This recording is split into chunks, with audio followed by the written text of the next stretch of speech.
Hey guys, you're just in time for my morning review. The three stories I have selected involve Hillary Clinton's deposition, Bill Gates and the Epstein files, and the renovation of the White House that includes that big, beautiful ballroom.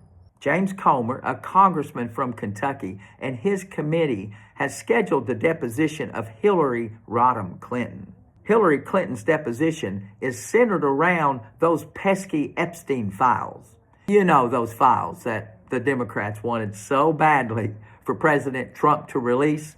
Well, he did.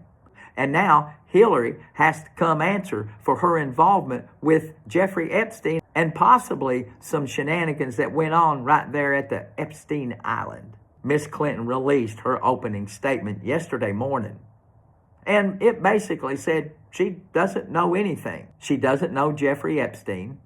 She's never been to the island. She's never traveled on that Lolita Express. She really says she doesn't know anything. I suspect when the transcripts of her deposition are released, they're going to say about the same thing. She's probably going to take the Sergeant Schultz approach. I know nothing. That's probably going to be her statement throughout the whole deposition. Although her Sergeant Schultz approach is a little bit different than the approach she took to cover up for her husband's problems back before he was president and on through his presidency. She famously called all of her husband's concubines bimbos. In fact, the media coined the phrase bimbo eruptions. Many credible news outlets have reported that Miss Clinton famously said all of those women that Bill supposedly had relations with need to be destroyed. The only thing that I really believe is that today's deposition is a big old nothing burger.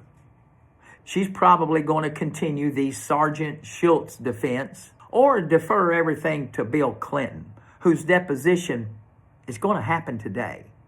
Our second story involves Bill Gates and his involvement in the Epstein files. It looks like it's Epstein file day, doesn't it? According to many email exchanges that was found in those Epstein files, Bill Gates had relations with at least 2 Russian hookers. Other communications located in those files seem to indicate that Mr. Gates picked up a little something after he had relations with some of those girls. It seems as though Bill Gates was one Russian hoe bag away from a Russia scandal. Now on to my third story that involves the renovation of the White House to include this big, beautiful ballroom. Now, I'm never a fan of anyone destroying or defacing any type of a historic structure. Since President Trump's first term, he's moaned and groaned about the necessity for a big fancy ballroom. So that way presidents don't have to entertain dignitaries on the White House lawn or in funeral home tents. It seems as though there were no shortage of people willing to go file a fancy lawsuit in order to stop Mr. Trump and his efforts to build that big, beautiful ballroom. Well, yesterday, the judge that was scheduled to hear the case decided not to hear the case. So it looks like the construction of the big, beautiful ballroom is going to continue. This is not the first time that the White House has undergone major construction. Throughout the life of the White House, there's been many improvements.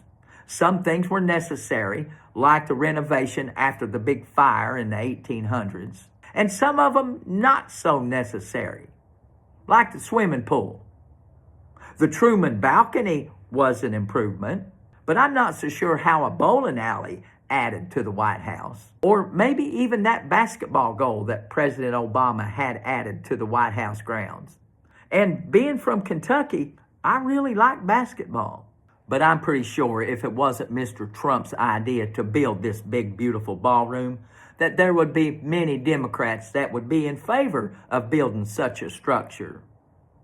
Because who the hell wants to entertain really fancy people and sit on the ground and under a funeral tent? If I'm going to a fancy place, I want a fancy room. But let me know what you think.